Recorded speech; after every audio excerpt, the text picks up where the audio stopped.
На башкирской земле родились и выросли многие герои Советского Союза и Российской Федерации. Мы знаем и чтим имена дважды Героя Советского Союза Мусы Гареева, Героя Советского Союза Тагира Кусимова и многих других. В 2019 году мы отметили 120-летие со дня рождения нашего выдающегося земляка, командира 112-й башкирской кавалерийской дивизии генерала Минигали Шаймуратова. 30 марта 2020 года указом президента Российской Федерации генерал-майору Минигали Шаймуратову присвоено звание Героя Российской Федерации за героизм и мужество, проявленное в ходе Великой Отечественной войны. Его биография невероятна. Ни один киносценарист не написал бы такую жизнь, боевую, приключенческую и одновременно настолько трагическую. Можно ли считать божественной предопределенностью рождения на пороге бурного 20 века младенца, чье имя станет живой легендой еще при жизни его носителя? Произошло это в 1899 году в небольшом ауле Бештеке. В метрической книге Оренбургского мухаммеданского собрания было записано: Минлегали Мингажеддин Улы Шаймуратов, отец башкир, мать башкирка из Тептерей. Говорят, что имя во многом определяет судьбу человека. Минли в переводе на русский означает «отмеченный Богом», а Гали – «высокий». Будущее показало, что младенец, родившийся в бедняцкой хибаре бурлака Мингажеддина, был действительно высок не телом, а духом, и был действительно отмечен Богом, ибо рожден был для неувидаемой славы. Далеко не сытое детство Минли Гали проходило на улицах и в окрестностях родного аула. Сорванец-мальчишка, атаман и заводила всех деревенских пацанов, уже тогда получил прозвище Утаянмай Хауза Батмай. То есть в огне не горит, в воде не тонет, которое в будущем станет одним из самых ярких эпитетов стихов песни Шаймуратов «Генерал». Когда будущему генералу было 10 лет, у него умерла мать, а отец, подорвавший здоровье бурлачеством, совсем сник. Так что Минли-Гали с братом Ахмед-Гиреем пришлось самим думать о хлебе насущном. Надо ли говорить, что о надеждах на светлое будущее не могло быть и речи? Не было ни состояния, ни образования. В своей биографии Минли-Гали впоследствии напишет: в 1910-12 годах с перерывами 4 месяца учился в сельской школе. Чтобы как-то прокормиться, Минли-Гали батрачит у богатеев своего аула, а затем идет по стопам отца, подается в Уфу, устраивается матросом-грузчиком на пароход «Урал» Бельского речного пароходства судовладельца Якимова. Работая на пристани, Минли-Гали, наверное, думал, что быть бурлаками и грузчиками на Белой – предопределение всех Шаймуратовых. Так жил его отец, так живет он, так будет жить его сын. Между тем, в Петербурге произошло событие, которое в корне изменило жизнь Шаймуратова. В северной столице произошла революция, ее волны в форме гражданской войны докатились до Урала. 12 апреля 1919 года Минли-Гали Шаймуратов был мобилизован в Белую армию Колчака, но, как явствует из документов, от службы все же уклонился. Да и могло ли быть иначе? С нынешней тенденцией идеализации императорской России он бы не согласился, поэтому слова «свобода», «равенство», «братство» были для него не пустым звуком. 18 июня 1919 года, когда Уфа была очищена от белогвардейцев, Минли-Гали добровольно явился в военкомат и вскоре был зачислен в 270-й Белорецкий стрелковый полк красноармейцев. До апреля 1920 года он воюет на Восточном фронте и в Туркестане, затем был переброшен на запад. Шаймуратов служит у Буденова, сражается на Тамбовщине с отрядами Антонова. По окончании гражданской войны дважды раненый буденовский командир эскадрона учится в различных военных школах.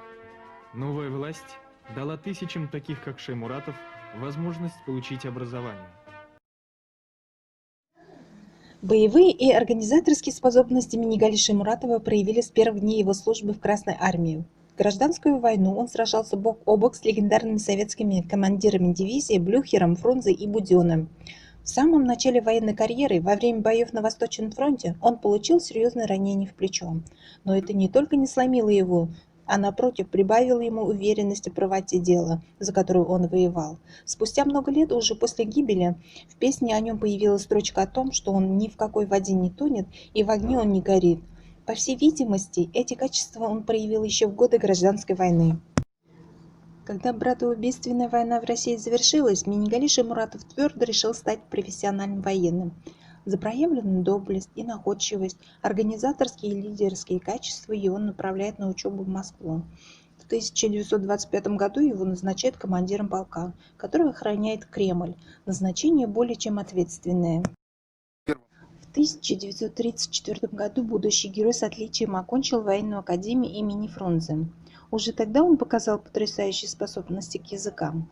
Константин Симонов уже в годы Великой Отечественной писал, что комдив свободно владеет немецким, китайским, казахским, уйгурским, хорошо понимает английский, французский языки. В 1930-е годы он успел поработать в качестве военного атташе советского правительства в Турции и консультантом китайской освободительной армии. Тогда войска будущего великого кормчего Мао Цзэдуна терпели одно поражение за другим и отчаянно нуждались в помощи Красной армии. В 1938 году полковник Минигалий Шаймуратов был ранен в бою с армией Чан Кайши, но подразделение свою задачу выполнило. За это его наградили орденом Красного Знамени. Вскоре его отозвали обратно в Москву и вновь назначили командиром полка, охраняющего Кремль. В этой должности он и встретил Великую Отечественную войну. Не привыкший сидеть в штабе без дела, когда родина в опасности, Минигалий Шаймуратов бросился на врага, не жалея сил. Его полк отличился во время битвы за Москву в декабре 1941 года. Его бойцы помогли остановить врага под Волоколамском. Сам полковник был вновь награжден орденом Красного Знамени. Великая Отечественная война 1941-1945 годов стала тяжелым испытанием для советского народа. Повсеместно формировались воинские части для борьбы с врагом. 13 ноября 1941 года Государственный комитет обороны СССР принял постановление о формировании национальных войсковых соединений в республиках Средней Азии, Казахстане и Башкирии. Так было положено начало созданию легендарной 112-й башкирской кавалерийской дивизии, награжденной 4 орденами Красного Знамени, Ленина, Суворова и Кутузова вторых степеней.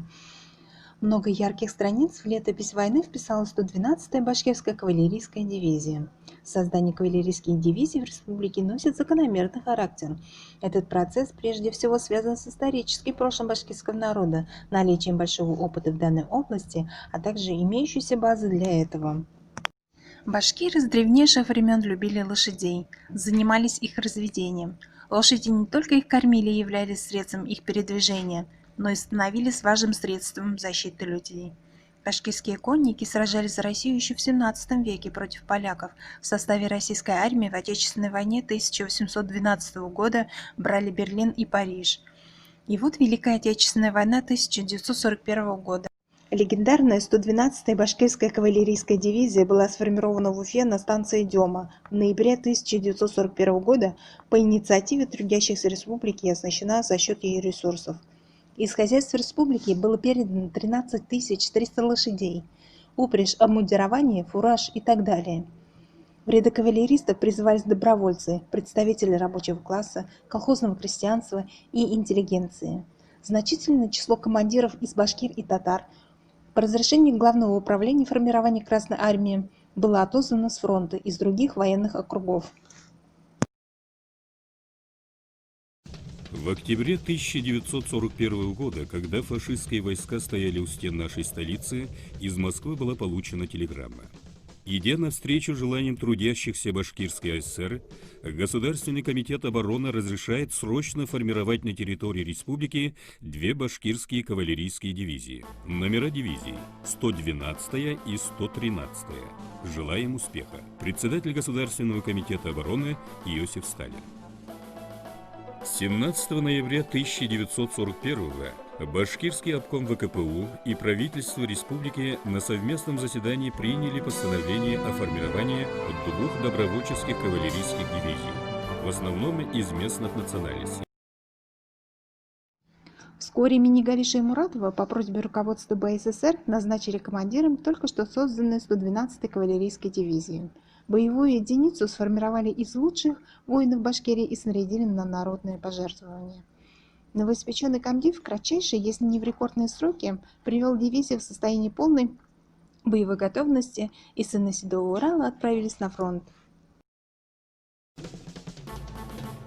Командиром дивизии был назначен полковник Минигали Мингазович Шаймуратов. Опытный, образованный военачальник, прослуживший в Красной армии с 1919 года, полковник Шаймуратов был отозван с фронта с должности командира полка в составе прославленного в боях гвардейского кавалерийского корпуса генерала Даватора. По прибытии Шаймуратов определился с командованием 3 полков. Командирами были назначены 275-го кавалерийского полка майор Кусимов Тагир Таипович, 294-го полка капитана Нафиков Гарей Абдулович, 313-го полка майор Макаев Гариф Давлетович. Дивизия комплектовалась из резерва военнообязанных, материальных ресурсов и вооружения Башкирской республики. Она состояла из 3 кавалерийских полков.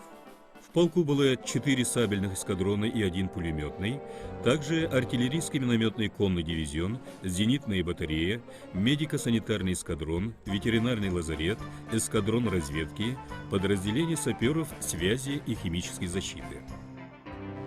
Военкоматы отбирали самых лучших людей и отборных коней. В составе дивизии было 82% башкир, 14% татар и 4% других национальностей. Обладая большим организаторским и преподавательским опытом, Шаймуратов лично и регулярно проводил учебу командиров и солдат. Особое внимание с его стороны уделялось комплектованию и подготовке эскадрона разведки. Как профессиональный разведчик и опытный командир, Шаймуратов знал истинную цену разведсведениям при проведении боевых операций. Командир взвода кавалеристов, далее командир боевого расчета батареи, гвардия старшина Миндигул Абдулхакович Арсланов. Фронтқа кетерге орын жердегі радиокоматтар повестки бар бере башканы. Мана шулай итеп, Таким образом, где-то в конце марта 1942 года наша дивизия была полностью подготовлена. Под Уфой, возле села Миловка, была проведена проверка комиссии из Генштаба, которая вынесла решение, что дивизия боеспособна, и ее можно отправлять на фронт для ведения боевых действий. Вручили красное знамя обкома партии, и на эшелонах нас отправили на фронт. Первая точка, куда мы прибыли, была станция Турдей, Тульской области.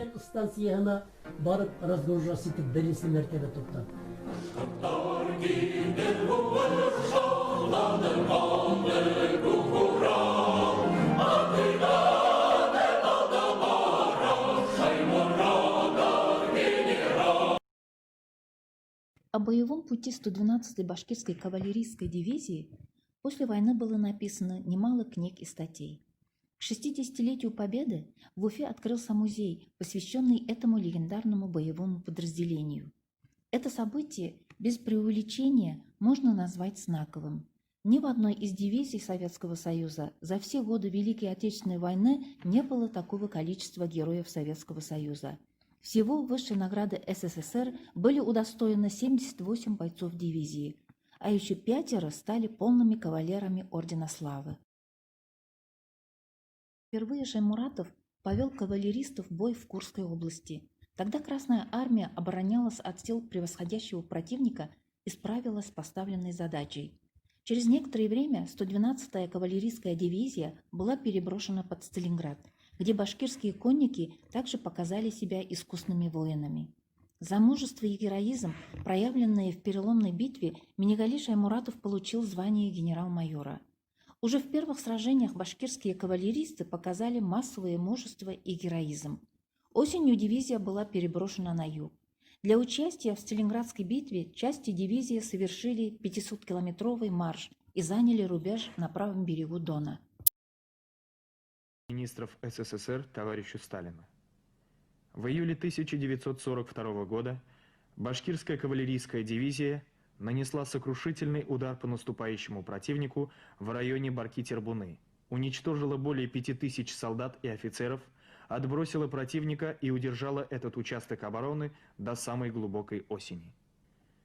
Примечательно, что после передислокации башков дивизии на Юго-Западный фронт немцы смяли оборону советских войск на участке, где башкирские джигиты стояли 3 месяца, не сделав ни шагу назад.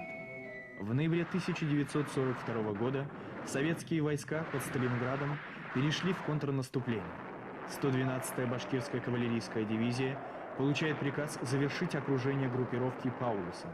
Накануне рейда полковник Шеймуратов получает очередное воинское звание. Теперь он генерал-майор.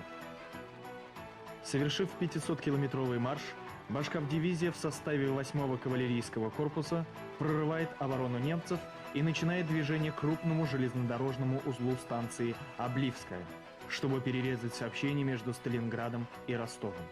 21 ноября произошла знаменитая конная атака позиций противника, состоявшего из немецкой танковой и румынской королевской дивизии. Башкирские джигиты зарубили около 1000 гитлеровцев. После победы под Сталинградом дивизию генерала Шеймуратова перебросили в Варшавградскую область Украинской ССР, в район Дебальцево. Верховное командование Красной Армии высоко оценило действия кавалеристов, которые постоянно устраивали рейды по тылам противника и уничтожали его живую силу и технику. Всего за период с 19 ноября 1942 по 6 февраля 1943 года части 112-й кавалерийской дивизии с боями прошли 300 километров, нанося противнику огромные потери. За решительность, быстроту и внезапность фашисты назвали ее «дикой». Она действительно налетала, как ураган, которые не могли остановить ни танки, ни пулеметные очереди. Истребив и уничтожив более 1000 солдат и офицеров противника, конница двинулась дальше. За эту операцию дивизия была награждена орденом Ленина. 14 февраля 1943 года 112-я башкирская кавалерийская дивизия стала 16-й гвардейской. Почетное звание боевому подразделению присвоили за проявленную отвагу в боях за Отечество с немецкими захватчиками, за стойкость, мужество, дисциплину и организованность, за героизм личного состава. Ключевую роль в этом сыграл легендарный командир дивизии Минигали Шеймуратов. Командиру дивизии, полковнику Шеймуратову, присвоили звание генерал-майор. Сразу же после разгрома немцев под Сталинградом в феврале 1943 года славная дивизия под командованием генерал-майора Минигали Шеймуратова совершила на Украине дерзкий рейд в тыл врага. События развивались стремительно. Немцы бросили на 8-й корпус до 7 своих дивизий. Многие бойцы потеряли надежду вырваться из огненного кольца окружения. «Джигиты», — как-то обратился Шеймуратов к своим солдатам, — «будьте героями. Башкирская дивизия никогда не будет побежденной. Мы с вами еще напоим своих коней на одере».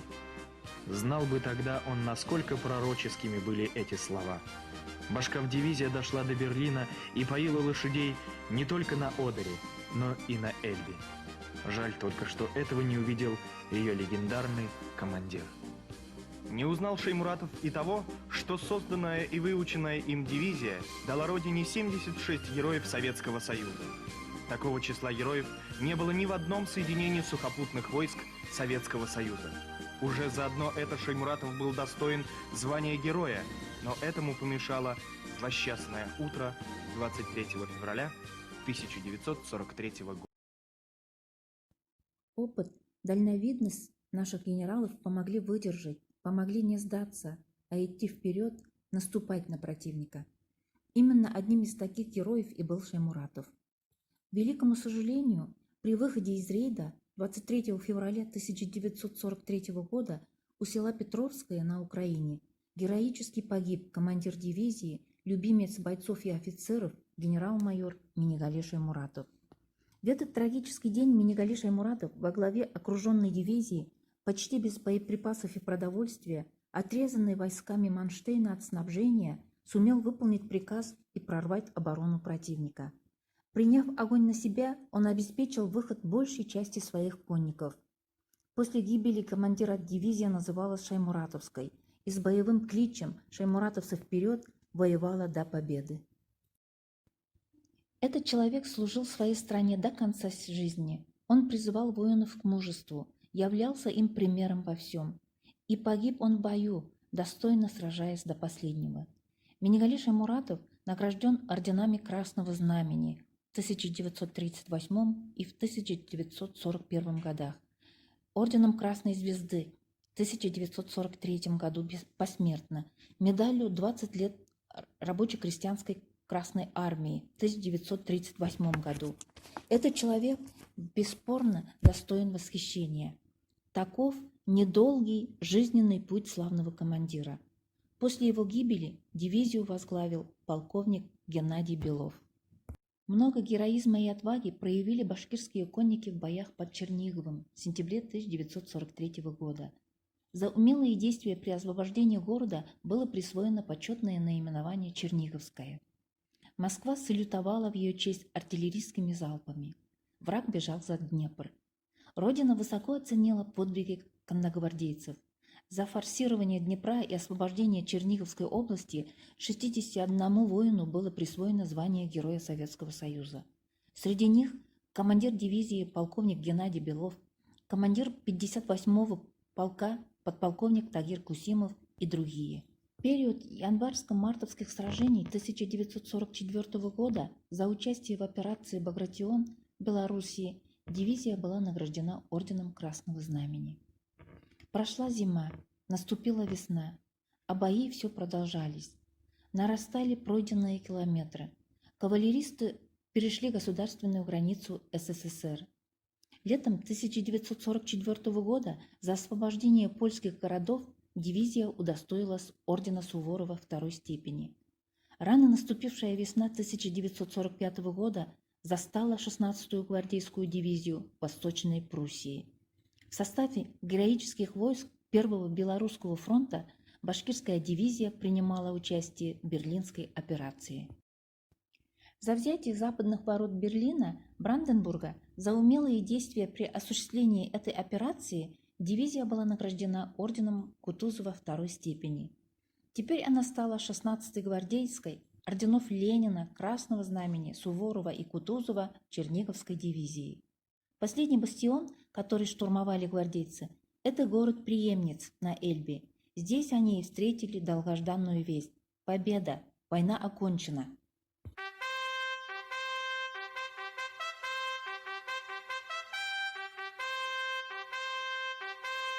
Воины с честью оправдали доверие народа. В День Победы кавалеристы почтили память своих товарищей, погибших в боях с фашистами. Вскоре дивизия выступила в поход на восток. Воины-победители, выполнив наказ Родины, возвращались на родную землю. За годы Великой Отечественной войны башкирская кавалерийская дивизия прошла свыше 4000 километров от Дона до Эльбы. 15 раз была отмечена в приказах Верховного Главнокомандующего как отличившаяся в боях. 5 конников стали полными кавалерами Ордена Славы, а 78 – героями Советского Союза. Такого нет в истории ни одной дивизии Советского Союза. И вот теперь их стало больше. 30 марта 2020 года указом президента Российской Федерации Владимира Путина генерал-майору Минигалию Шаймуратову присвоено звание Героя Российской Федерации за героизм и мужество, проявленные в ходе Великой Отечественной войны.